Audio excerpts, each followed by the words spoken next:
प्रदोष के दिन प्रदोष काल में लगाया गया दीप, प्रज्वलित करा गया दीप 5 स्थान पर फल देता है। प्रदोष के दिन प्रदोष काल में लगाया गया दीपक 5 स्थान पर फल देता है। पहला स्थान, अगर हमको या हमारे परिवार में किसी को काल सर्प दोष है तो हमारा प्रदोष का लगाया गया दीपक कहीं पूजन मत कराओ, वो दीप जलाने से ही काल सर्प दोष समाप्त होता चलेगा। दूसरा स्थान, पितृदोष। अगर किसी ने कह दिया कि तेरे घर में पितृदोष है, तेरे घर में, कई लोग बता देते हैं कि तुम्हारे घर में, कई माताएं पूछती हैं मेरे घर में बेटा नहीं, मेरे घर में 3 बेटी हो गई, 4 बेटी हो गई, 5 बेटी हो गई, बेटा नहीं है, बेटा नहीं, तो किसी ने कह दिया पितृदोष है। अब तुम शंकर जी की पूजन कर रहे हो, शंकर जी पे जल चढ़ा रहे हो, शिव की स्तुति कर रहे हो, तो किसी किसी की यहाँ 3 बेटियों के बाद, 4 बेटियों के बाद, एक माता ने तो लिखा है कि उसके यहाँ 2008 में उसके घर में लड़की ने जन्म लिया था, या 2008 में उसके घर में बच्चे ने जन्म लिया था, लड़की ने। उसके बाद फिर लड़की ने जन्म लिया और उसके बाद उसके घर में कोई पुत्र का योग नहीं बना। तब उसने प्रदोष के समय पर शाम को दिया लगाना प्रारंभ करा और 2008 में बच्ची जन्मी थी और अब 2024 में उसके घर में लड़के ने जन्म लिया। कि प्रदोष काल का लगाया गया दीपक, प्रदोष काल, प्रदोष के दिन, प्रदोष काल का जो दीपदान होता है वो सरल नहीं होता, वो सहज नहीं होता। 5 स्थान की पूर्ति करता है। पहला स्थान किस चीज के लिए? काल सर्पदोष के लिए। दूसरा पितृदोष। कैसा भी तुम्हें कोई पितृदोष बता दे, कितना भी तुमसे कोई कह दे कि तेरे घर में पितृ का दोष है, तेरे घर में ये दोष है, अगर आप प्रदोष के दिन, प्रदोष काल में, अर्थात सूर्य अस्त के समय के 2:45 तक का जो समय होता है, 2 घंटे के समय का, उसके अंतर्गत अगर आप प्रदोष काल के समय में भगवान शंकर को दीप लगाने के लिए अगर पहुंचे हो तो वो आपको फल देगा ही, पितृ दोष का निवारण होगा ही, चाहे तुम कुछ करो चाहे मत करो, वो पितृ की शांति करा दे। दूसरे नंबर पर है पितृदोष। तीसरे नंबर पर है वास्तु दोष। हमारे घर का, अब एक बहुत सावधानी से श्रवण करने वाला विषय है, वंश की वृद्धि नहीं है। 30 वर्ष शादी के हो गए, 40 वर्ष शादी के हो गए और औलाद है ही नहीं। डॉक्टर ने भी हाथ नीचे कर दिए, टेस्ट पे भी करवाया, IVF करवाया, सब कुछ तुमने करवा लिया, तो भी औलाद नहीं है। तब आखिरी में एक काम चालू करो, प्रदोष का दिन दोनों पति पत्नी व्रत चालू कर दो प्रदोष का, और प्रदोष काल में शाम के समय जाकर एक ही दिए में 2 लंबी बाती जानते हो ना, रुई की लंबी कपास की बाती 2, और दोनों बाती एक ही दिए में रखकर पति पत्नी दोनों उसको प्रज्वलित करना प्रारंभ करें। बाबा संतान देकर ही रहेगा, औलाद आएगी ही।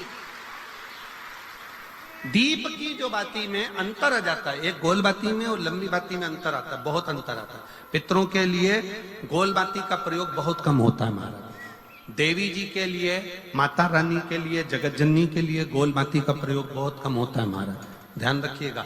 एक पितृ के लिए, एक जगत जननी जगदम्बा दुर्गा भवानी के लिए गोल बाती का प्रयोग कम होता है, लंबी बाती का प्रयोग ज्यादा। क्यों? क्योंकि हमारे घर की कुल देवी और हमारे घर के पितर हमारे वंश की वृद्धि करें, इसलिए लंबी बाती रखी जाती है, जिससे हमारा वंश बहुत लंबा चले, बहुत उन्नति की ओर बढ़े, इसलिए लंबी बाती का प्रयोग किया।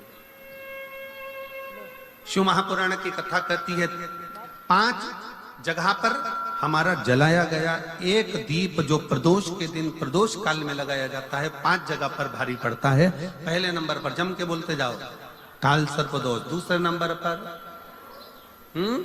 पितृदोष। तीसरे नंबर पर घर का वास्तु दोष। हमारे घर में कितना भी वास्तु दोष है, कोई ने कह दिया यहाँ बाथरूम नहीं बनना थी, यहाँ पर शौचालय नहीं बनना था, यहाँ सीढ़ी नहीं बनना थी, वो सीढ़ी वहां बनना थी, ये सीढ़ी वहां बनना थी। तुम पूरा घर तोड़वा के देख लो, उसके बाद में जैसा वास्तु वाले वैसा करा कर देख लो, उसके बाद भी तुमको शांति नहीं मिले तो समझ लेना कि तुम्हारे घर में अब वास्तु दोष तो तुमने दिखाकर समाप्त कर लिया, फिर भी वो समाप्त नहीं हो रहा, तो प्रदोष काल का लगाया गया प्रदोष के समय का दिया आखिरी में वास्तु दोष को भी समाप्त कर देता है और उसमें भी फल प्रदान करता है। काल सर्प दोष, पितृदोष, वास्तु दोष।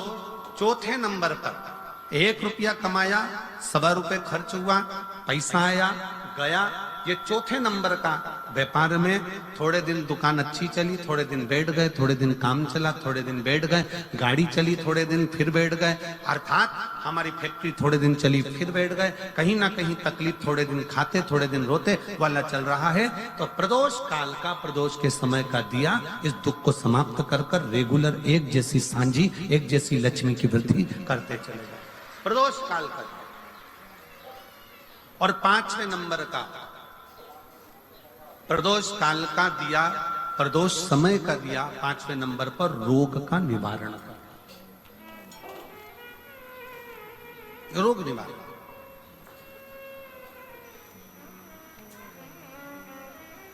ये 5 स्थान जो बताए गए हैं प्रदोष काल के दिन, प्रदोष के दिन दीप प्रज्वलन के। प्रदोष व्रत का इतना महत्व है महाराज। ये प्रदोष व्रत होता क्या है? प्रदोष व्रत का महत्व क्या है? शिव महापुराण की कथा कहती है शंकर भगवान का प्रदोष का व्रत, अर्थात चंद्रदेव को जो क्षय रोग हो गया, बीमार पड़ गए, शरीर गलकर नीचे गिरने लगा, तब देव ऋषि नारद ने भगवान चंद्र को शंकर भगवान के पूजन का विधान बताया। और पूजन करते करते त्रयोदशी तिथि आ गई, जिस त्रयोदशी के दिन चंद्रदेव ने सुबह से शाम तक कुछ नहीं खाया। शाम के समय सूर्य अस्त के पहले चंद्रदेव ने स्नान किया, श्वेत वस्त्र धारण करे, और श्वेत वस्त्र धारण कर कर चंद्रदेव शंकर के शिवलिंग की पूजन करने बैठ गए। शंकर भगवान के शिवलिंग की पूजन जब चंद्रदेव ने करी, हाथ में अक्षत लेकर चंद्रदेव ने शंकर को समर्पित करे, ओम उमापति नमः कहकर जब चंद्रदेव ने शिव को समर्पित करे, भगवान शंकर त्रयोदशी के दिन प्रदोष समय में, प्रदोष काल में प्रकट हो गए। और प्रकट होकर बोले, ऐ चंद्र, तुमने आज मेरा अनुरोधन किया है, आज मेरा स्मरण किया है, जाओ आज त्रयोदशी के दिन प्रदोष काल में मैं तुम्हारे शरीर को स्वस्थ करता हूं। तब से ये प्रदोष व्रत प्रारंभ हुआ है महाराज। किसने करा है प्रदोष व्रत? भगवान विष्णु ने करा था। जब घोड़े का मुंह लगा, हयग्रीव अवतार, लक्ष्मी जी हंस दी थी तो घोड़े का मुंह भगवान विष्णु का लगा, तब भगवान विष्णु ने प्रदोष व्रत करा था। भगवान विष्णु प्रदोष व्रत 11, 26 अवश्य करना चाहिए। या तो 11 करो या 26 करो, करना चाहिए। प्रदोष कोई साधारण सा व्रत नहीं है। प्रदोष कोई निम्नता व्रत नहीं है, सहजता का। एक एक प्रदोष का महत्व शास्त्र वर्णन करता, शिव महापुराण कहती है एक एक प्रदोष का महत्व, एक एक प्रदोष। सोमवार की अगर प्रदोष पड़ती है, बहुत ध्यान से सुनना महाराज, सोमवार की प्रदोष पड़ती है तो शंकर भगवान कैलाश पर निवास करते हैं। मंगलवार की प्रदोष पड़ती है तो शिव काशी में निवास करते हैं। बुधवार की प्रदोष पड़ती है तो शिव रजत भवन में निवास करते हैं। गुरुवार की प्रदोष पड़ती है तो शिव गंगा के स्थल पर निवास करते हैं। शुक्रवार की अगर प्रदोष पड़ती है तो शिव नीलकंठ पर विराजमान होते हैं। शनिवार की अगर प्रदोष पड़ती है तो शिव शमी के वृक्ष के नीचे रहते हैं। और रविवार की जब प्रदोष पड़ती है तो शिव बेलपत्र के पेड़ के नीचे निवास करते हैं। महाराज, ये एकादशी शंकर से कह रही है कि आपका स्थान ये नहीं कि आप कैलाश पर मिले, उस बार को, उस तिथि के दिन, उस अनुकूल।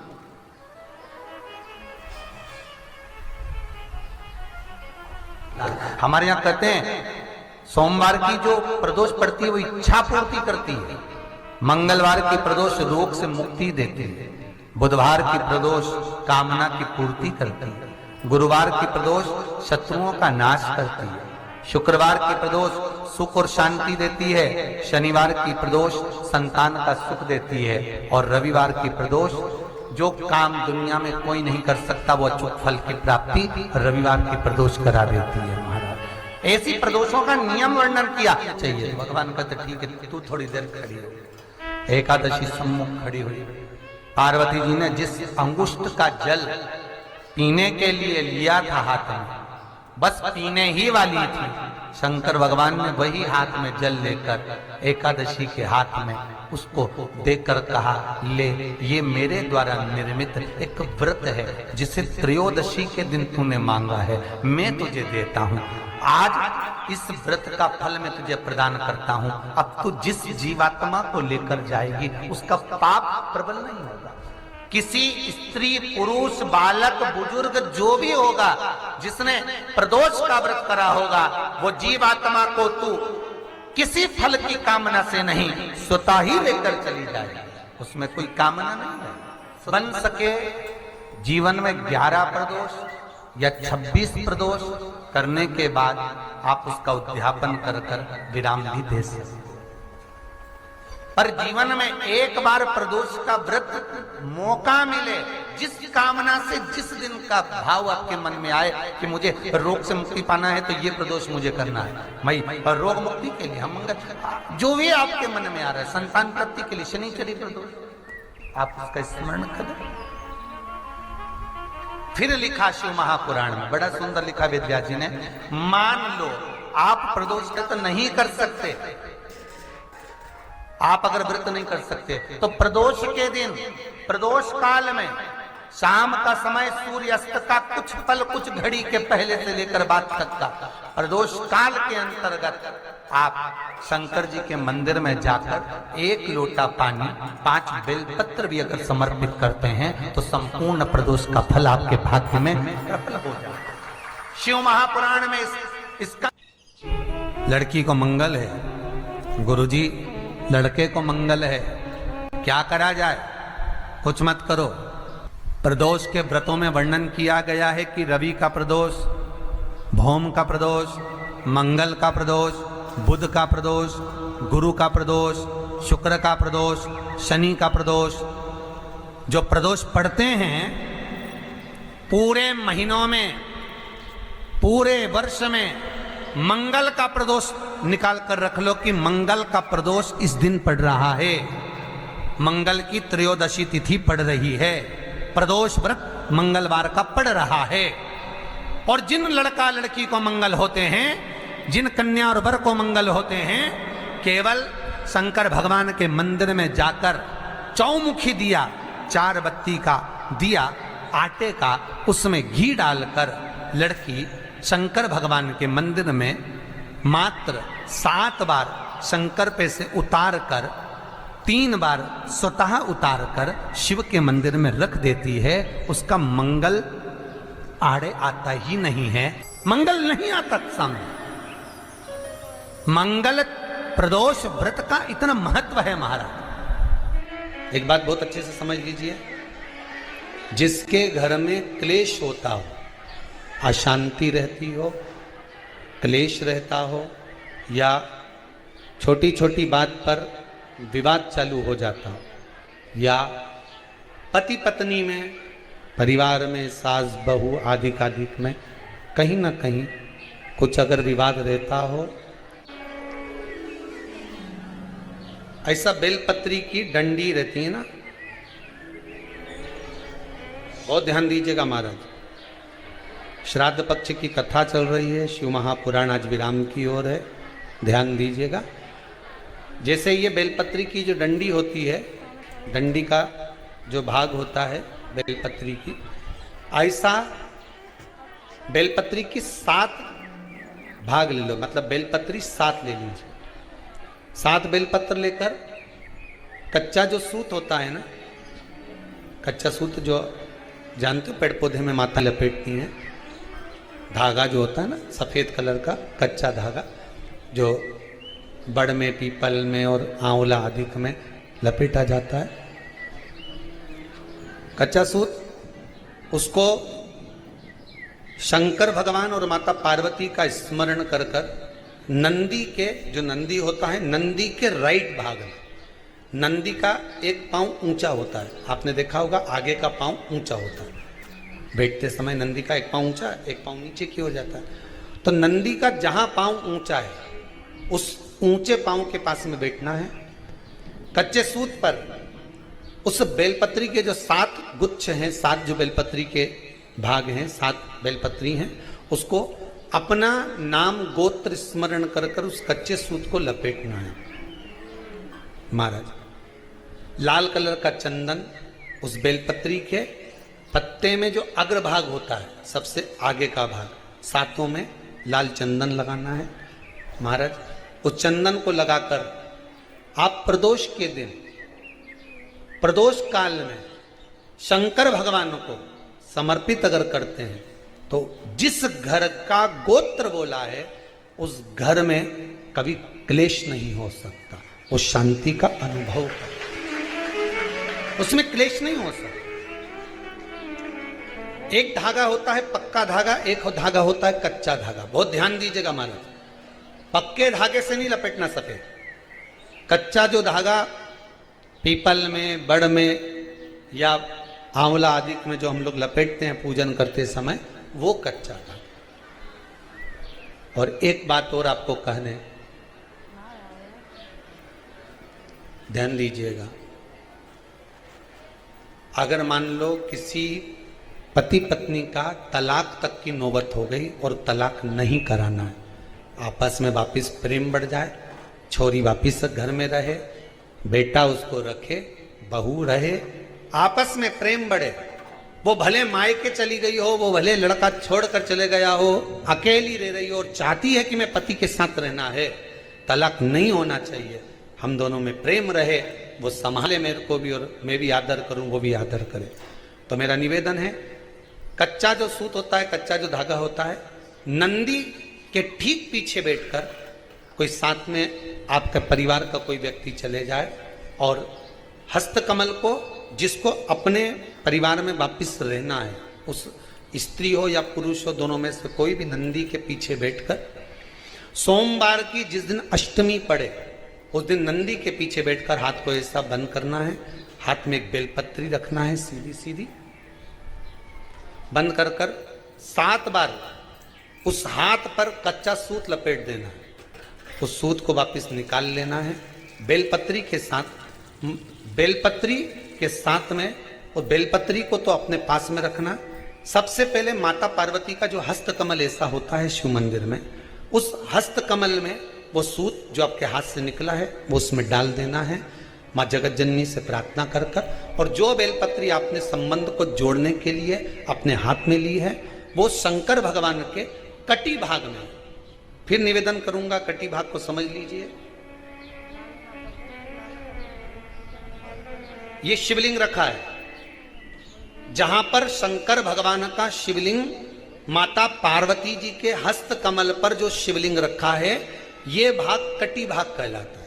इस जगह पर जहां शंकर और पार्वती का मिलन हुआ है, उस जगह पर उस बेलपत्री को रख देना है। महाराज ज्यादा से ज्यादा 3-4 महीने लगते हैं, दोनों में वापिस प्रेम बढ़ जाता है, दोनों एक हो जाते हैं। तलाक तक बात चल भी रही हो तो वो तलाक समाप्त हो जाता है। प्रेम, करुणा, आसक्ति, स्नेह बढ़ जाता है। संबंध टूटने की कतार पर एक बार माता पार्वती को समर्पित तो करो अपना संबंध कि मां अब तुझे नहीं भाना। माना मैंने अपशब्द कह दिया होगा, माना मेरी गलती होगी, थोड़ी गलती उनकी भी होगी, पर दोनों की गलती है मां, अब इस संबंध को तुझे निभाना। जब कच्चा सूत माता के हाथ में रखो तब माता को विनती करना, इस संबंध की डोरी अब तेरे को दे दी। दीन बंधु दीनानाथ मेरी डोरी तेरे, अब यह डोरी मैंने तुमको दे दी, अब यह संबंध आपको निभाना है, अब यह संबंध मेरा। एक प्रयोग जरूर कर कर देखना, जिस दिन घर में क्लेश हो रहा हो, भाइयों में आपस में झगड़ा हो रहा हो, देवरानी जेठानी में झगड़ा हो रहा हो, सास बहू में झगड़ा हो रहा हो और शांति हो ही नहीं रही, बहुत प्रयास कर लिया तुमने कि शांति नहीं हो रही, तो प्रयास करो, प्रदोष के दिन एक बेलपत्र लीजिए,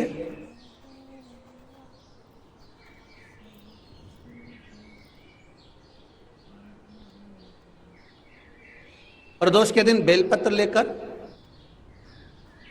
अपना जो परिंडा होता है, परिंडा जानते हो, मटका हंडा जहां पानी भरते हो, पितरों का स्थान, उस परिंडे को बेलपत्र छुआकर उस बेलपत्र को शंकर भगवान के ऊपर जो जलाधारी होती है, उस जलाधारी में इस डंडी को अपने घर का नाम गोत्र बोलकर उसको डाल दिया जाता है। एक लोटे पानी में थोड़ा सा शहद मिलाकर उस जलाधारी में भगवान शंकर का भृंगेश्वर नाम लेकर चढ़ा दिया जाता है। शिव जी को चढ़ाया हुआ जल उस बेलपत्र को चढ़ाकर जाइए, कितना भी तेज झगड़ा हो रहा होगा, मात्र 10 मिनट के अंदर एकदम शांत हो जाता है, झगड़ा रह ही नहीं पाता। कितना भी झगड़ा हो रहा, मात्र 10 मिनट, 15 मिनट से ज्यादा नहीं टिक सकता। पत्र खाओगे शंकर जी के मंदिर की तो मुख में जीवान छार छार हो जाती है। बोलो सही है कि गलत? प्रतिदिन बेलपत्र खाओगे शंकर मंदिर की तो मुख में कई बार छाले भी पड़ जाते हैं। सत्य है कि गलत है? शिव महापुराण की कथा कहती है अति सर्वस्व वर्जते। आपको अगर बेलपत्र खाना है, हफ्ते में 2 खाओ, हफ्ते में 3 खाओ। मुंह में अगर छार छार हो रहा है, छाले पड़ रहे हैं, तो बेलपत्र को, शिव जी की चढ़ी हुई बेलपत्र को सुखाकर चूरा बनाकर इतनी सी चुटकी भर खा लिए, पानी पी लिया। लीवर गड़बड़ हो गया है, डायलिसिस चल रहा है, किडनी गड़बड़ हो गई है, डॉक्टर बोल रहा है कि डायलिसिस करवाना पड़ेगा, तो बेलपत्री के पीछे की जो डांट होती है, जिसको आप लोग तोड़ के फेंक देते हैं, वो बेलपत्री के पीछे की जो डांट है, ये ब्रह्मा विष्णु महेश। समझ में आ रहा है आप लोगों को?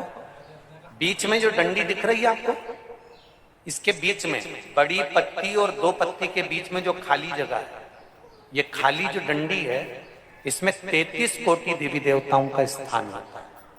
किसका स्थान है? 33 कोटि देवी देवता।